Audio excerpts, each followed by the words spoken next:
Hello, boxing fans around the world. Thank you for joining us once again as we welcome Kristian von Sponek from Boxing 247, myself, Graeme from Talkin Fight, and we're going to talk about the upcoming Riddick Bowe fight that I believe has just been canceled.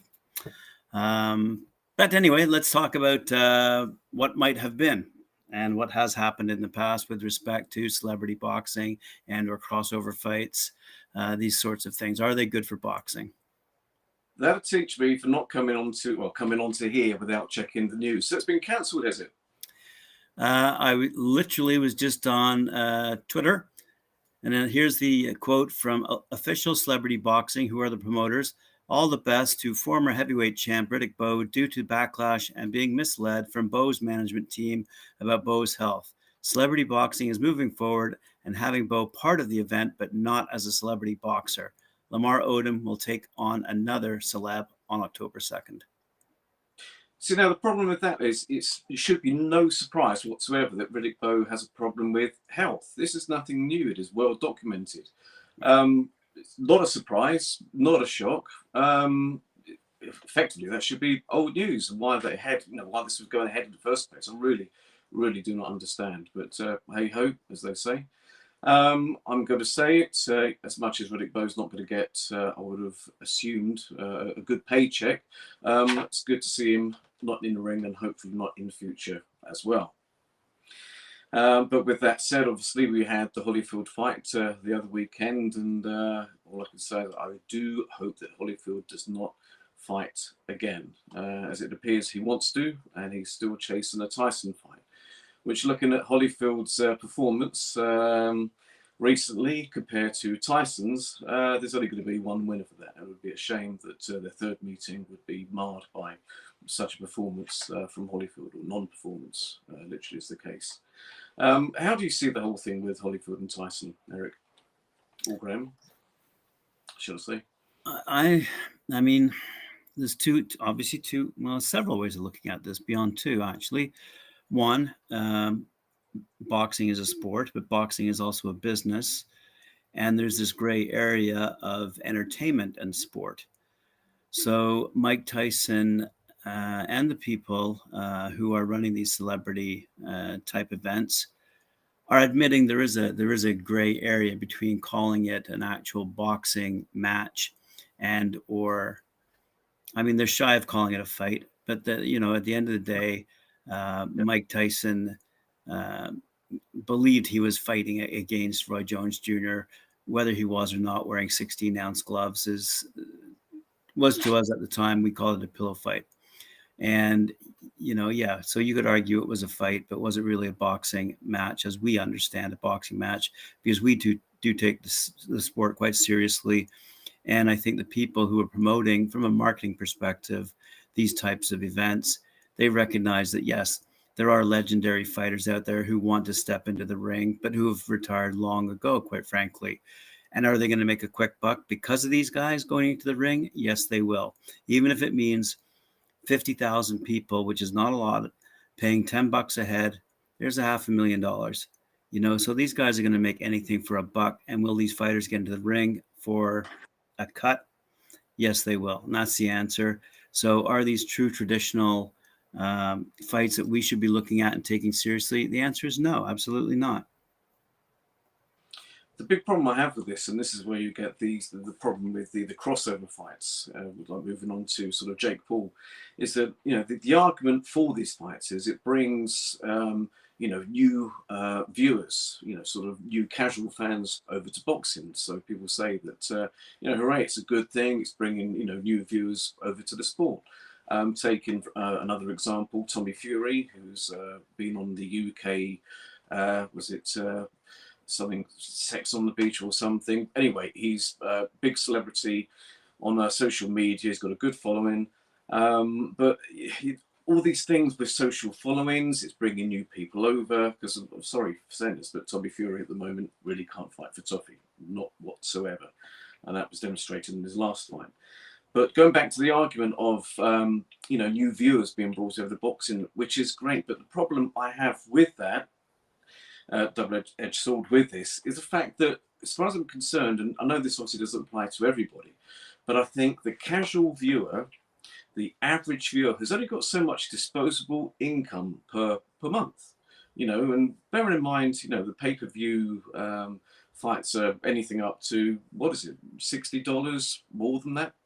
If you're doing 2, 3, and then because you've got the usual proper boxing matches which land up on pay-per-view, and then you've got the celebrity ones as well, or crossover ones, whichever, it's too much for the person to spend. So it's like, as far as I see it, the money is diverting, whichever way you want to look at it, from the pros of the game who've earned their craft over to newbies. Okay, fair enough. Jake Paul is one of the exceptions where he has dedicated probably the last couple of years, with proper training to become a boxer. But you've got, who's it, the chap he fought 3 times ago? He's a former NBA player that got knocked out head first, to the canvas. It was an awful spectacle. It was absolutely horrible. And people paid a lot of money to see that. I think that's the one which was on the Tyson Roy Jones undercard. But this is just awful. It's taken away money, as far as I'm concerned, from the pro boxers that should be getting the pay-per-view, or the money gets centered onto pay-per-view and away from the small halls. I just think people have only got so much money to spend on boxing, and this is just a new thing that hopefully, touch wood, will be a fad, and it will disappear at some point. But sadly, I've got a funny feeling, and for quite a while, it won't.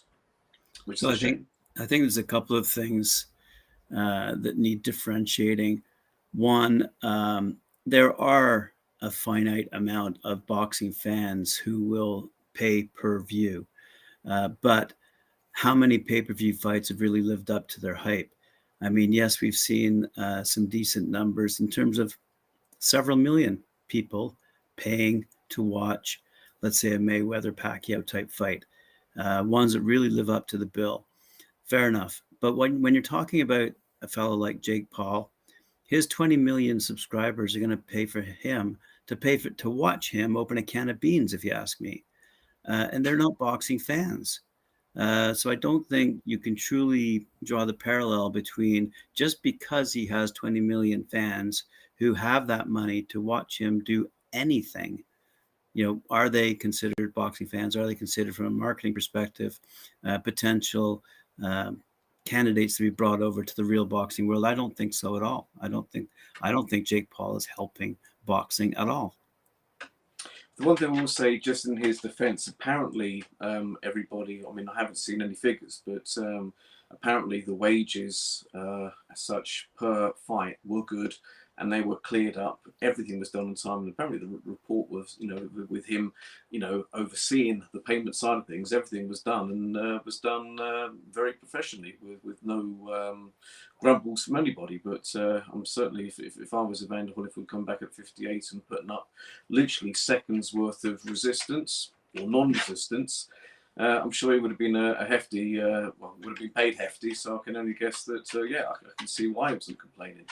But it's all a farce. As we briefly touched yesterday off camera, in a way, it's nothing new. Go back, we had Muhammad Ali versus a wrestler. You had Leon Spinks versus, it could have even been the same wrestler at the time. But there was a number of these matches going on back then. Over here in the UK, it was started off a number of years ago as well. You had the cricketer Freddie Flintoff versus an American chap that came in. It was a heavyweight bout with just a couple of wins, and it's a disputed win for Flintoff, but he looked awful. And they even showed on a TV program an excerpt of him fighting, and Flintoff literally put his head in his hands because he was there just windmilling away at the chap.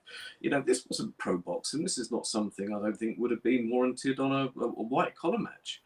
I've seen a lot of white collar matches, which was far superior to that. But that was Freddie Flintoff, and but saying that, he was actually trained by Shane McGuigan. It was all a bit of a surprise. He was given 6 months to train, but that was a very forgettable event. I think it was promoted by Frank Warren, who a while ago was only dissing all these celebrity matches, and then he puts forward Fury and who's the heavyweight he put forward through it? Daniel Dubois, who fought on the latest card. Seems like everyone's sort of eating their words at the money, and as the case is, money talks. But as Hollywood has proven year after year over the past 100 years, um, celebrities will attract an audience no matter what those celebrities are doing, whether they're dancing for the stars or quote unquote fighting in a ring. Um, at the end of the day, your average person out there will be attracted to a celebrity doing whatever celebrities do. And there are many television producers and broadcasters in the world who will pick up those feeds and pay handsomely for those numbers. Sure. It is a lesson that the boxing industry needs to learn, quite frankly, because we seem to be at the behest of certain promoters. And those certain promoters, I'll give you an example. When Riddick Bowe and Lennox Lewis fought at the Olympics, I believe in '88, with Lennox winning the gold, we were all waiting for a professional rematch, quite frankly, and it never happened. So, the promoters have stood in the way of many great fights that should have happened, that didn't happen. Those fans were waiting to happen, and they didn't happen. So, the boxing industry is broken, and there are people like Jake Paul, for example, who say, well, I can take it to a whole new level. And sure, he is. But are those people interested in boxing, or are they interested in Jake Paul? And the answer is they're interested in the latter. So I think there's a whole other issue to be addressed when it comes to how do we fix boxing, the sport of boxing, as you and I both appreciate the sport of boxing. And it doesn't involve celebrities. Yeah, and this whole thing, as far as I'm concerned, is absolutely unsafe. Holyfield looked absolutely awful. I mean, the reports. I mean, the funny thing with the betting with the fight was that Holyfield, going into the fight when it was announced, was the favourite. And it was a day before the actual bout when he was doing a media workout. He looked awful, absolutely awful. And it changed from something like, don't quote me on this, but it was something like he changed to 4-1 favourite. I think it landed up come fight time reversed, with actually being a 2-1 underdog. He looked that awful in the media workout. He looked even worse in the actual fight with a live person actually in front of him that wasn't a boxer, that actually wasn't even young himself, and was never really considered a major striker when he was in MMA. I mean, that was unsafe. And, people called the fight as being, the referee waved it off too quickly. No way that was about the best decision that could have ever happened. Because to me, Holyfield, with every shot that he was taking, or not taking, if it was just clipping him, it was awful. It was dangerous. He was shaking. His balance was off. There were just arm punches, and I think that was being generous, calling them arm punches. It was just awful, and I just think that, just going back to the Bowe situation, which I'm glad has been called off. That could have been even worse, because he was last seen in a ring when was it, 8 years ago, in a Muay Thai fight over in Thailand, and he looked pitiful, absolutely awful. Fat, out of shape, and I can only guess 8 years later he would have been even worse. And he didn't then, back in that fight, even throw a punch. I think he threw one, actually, the whole fight, if you want to term it as a fight. Absolutely. But it's, the sad thing is that, money talks. Like you say, people are there to see the celebrity. I don't know what would have happened in the fight, because going against the chap that Bowe was facing, Odin, what's his first name? Lamar. Yeah, I saw his one fight against some chap. I mean, Odin, he's 6'10". The chap he was fighting was some singer. I can't remember his name. I looked into him. 6 foot. There was nothing of him, and it was just like something you'd see, I don't know, a couple of drunks in the street. It was nothing more than that. So based on that, I felt a little bit better yesterday, knowing what Bowe was actually facing. But I can't imagine in my head. I just can't envisage how the fight would have gone, how it would have looked like.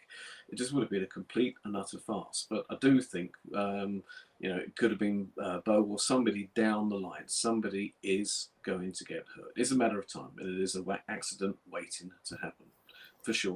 Absolutely. One of the key considerations here is, as a lot of fans and professionals in the sport were bringing up, with respect to the licensing of these celebrity type fights.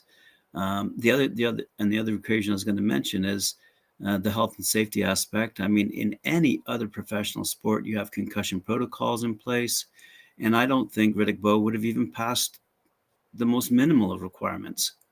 So there's an absolute massive safety concern here that we all should be cognizant of.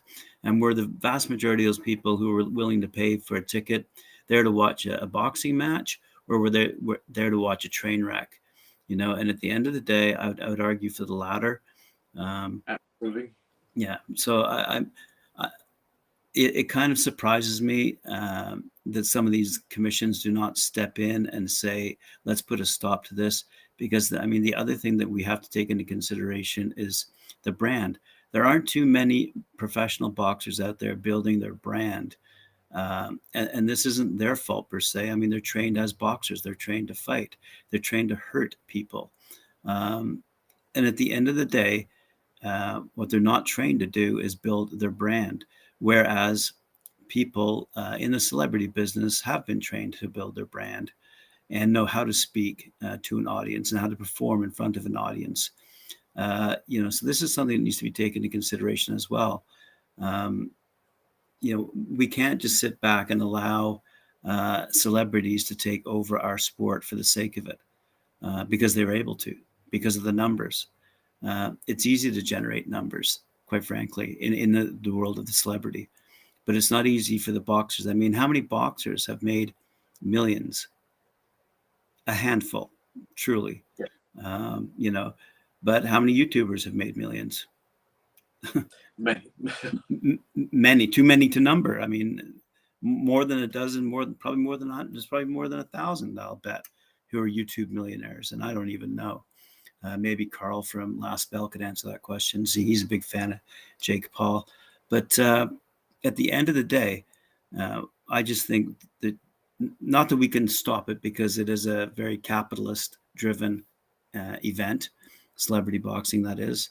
But we in the boxing industry should take lessons from what we are being taught in how to drive numbers, whether it be through social media or whether it be the various platforms that are available to us. And these are something to be taken quite seriously, if you ask me. Going back to the safety aspect of this, and it was apparently some karate association which was overlooking the Riddick Bowe fights. Never heard of them. Looked at them. They do exist, but nothing to do with boxing. But the thing that I found gutting, just going back to the Holyfield fight and the safety aspect, at the end of the day, what I'm trying to say here is that, yes, money talks. It looks like we've got to live with it for the moment with all this celebrity boxing and, you know, matching other sports and everything else, MMA and boxing. But as long as it's safe. Now, the problem is, I do not believe that safety is the primary factor in this. And my example with this was, and I find this absolutely appalling, with the Triller fight with Holyfield, what happened was that it was originally billed as an exhibition. Now, they wanted to make it professional so they could drive the pay-per-view sales up. Now, the commission didn't approve it. It said, absolutely no way. So what they did to get around this, they moved it over to Florida, different commission, lower leniency with what was required, and I'm sure money talks. And there we have it. Change of area, change of venue, change of area, change of commission. Money talks, green light, fight goes ahead, professional. But there's a but. After the fight was finished, all the rest of it, it came out, I think it was the next day, that it actually wasn't then made as a professional fight. Why? I'm not sure. Maybe it's Holyfield not wanting that disastrous result on his professional record. I did check, it originally did, when they announced it was going to be a professional fight. It did show up on BoxRec, and then it magically disappeared. But just my point of this is to, you know, loopholes they're trying to get to make the fights happen. You know, they would go down to a different governing body, to a different area. They would change venues just to get the green light. That is unsafe. That is wrong. And if it was safe, and if it was the appropriate commissions that were passing the various physicals and everything else, and we've got to live with it, as we said, then fair enough. But no, completely against this. Unsafe, accident waited to happen, awful. Yeah, that's right. And as I say, one of the thresholds should be the ability to pass one of these concussion protocols. I mean, there should be a governing body as a co-partner to these events who have those kinds of levels available from a medical perspective, who can step in and say, no, someone like a Riddick Bowe does not meet that threshold. You cannot put him into this fight. You cannot allow him. Otherwise, the insurance companies are at fault, quite frankly, because if the insurance companies kind of step in and say, no, we're happy to insure this fight, then they've made a mistake. And, when someone gets seriously injured and or sadly dies because of stepping into because they were allowed to step into the ring, because they were given the green light, they were approved to fight, then someone's made a big mistake and someone will end up paying.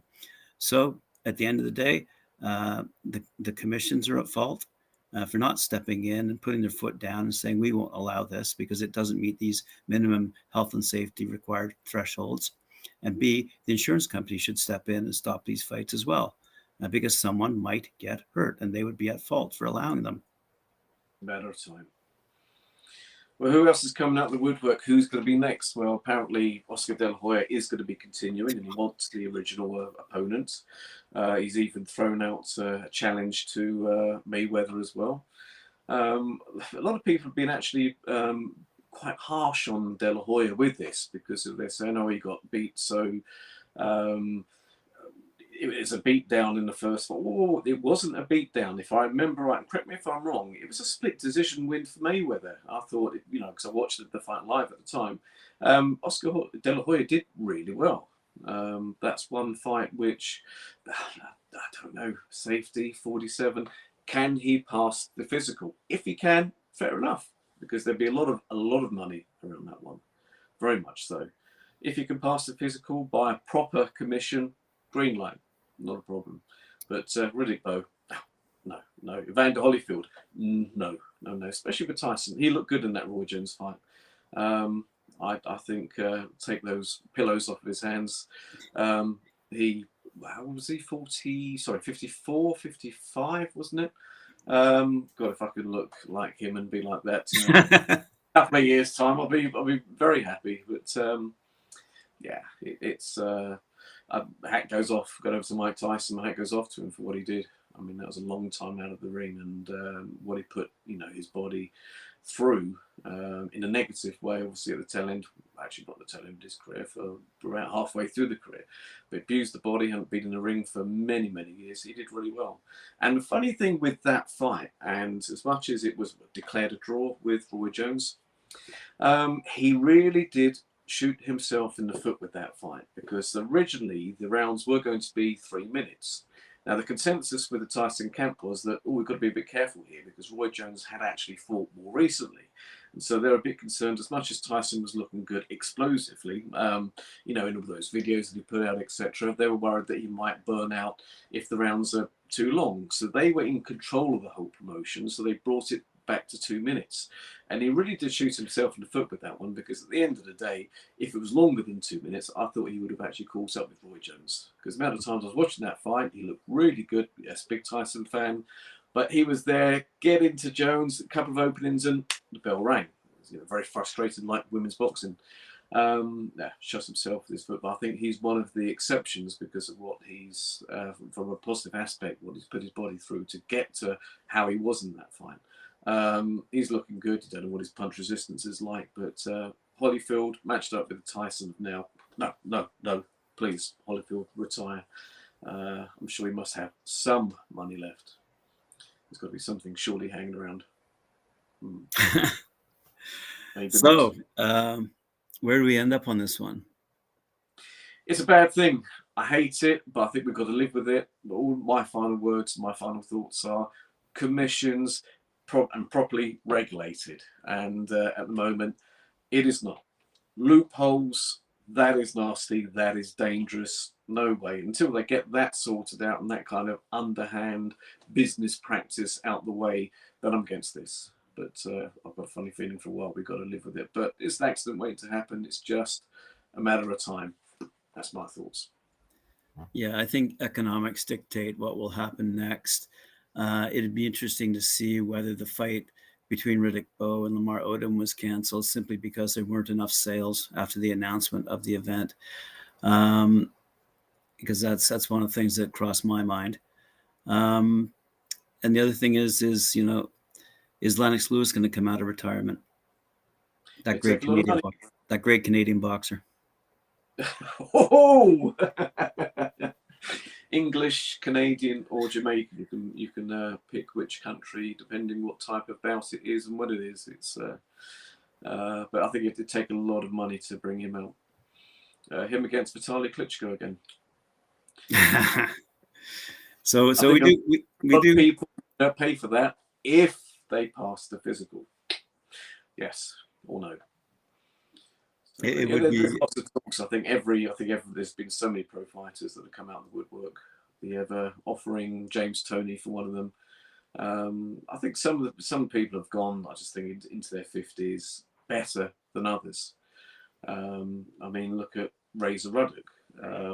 He had a comeback, what was it, about 5 years ago? Respectable, actually, because the last fight he had was at 52 and he lost to the Canadian national champion Dylan Carman, if I remember right. That was the third fight in his comeback and he lost. He was knocked out. But he gave him a good effort, but it just, the punch resistance just goes. He was physically quite good. But that's somebody else I just got a funny feeling might come out of the woodwork as well. I think they're all coming out.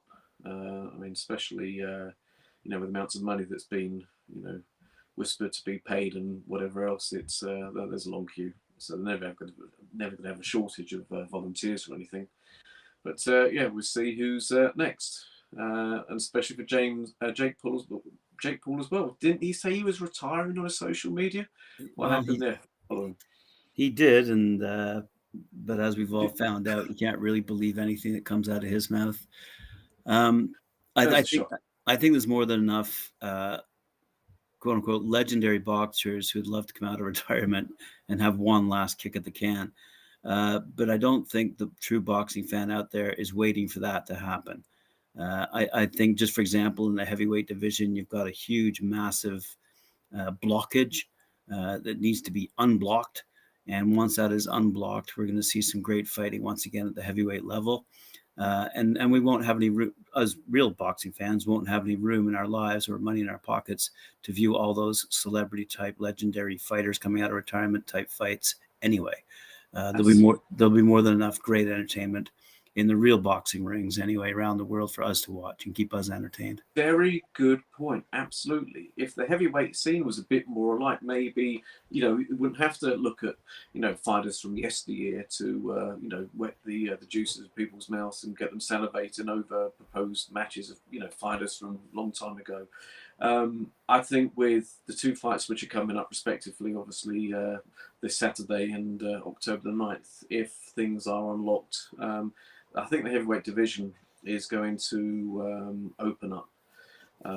Yes, I'm hoping obviously for, I know we're going off Tyson now, but I know we're hoping for Fury to win and Joshua to win, obviously to allow the big Brits fight.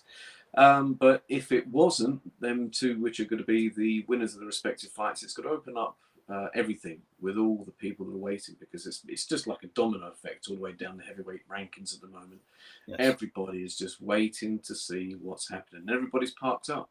And I think the lack of what's been happening there as well has affected, I think, people looking elsewhere for a bit of excitement, because we haven't had it, so much of it in the heavyweight fights recently. So maybe that might help the situation as well, maybe.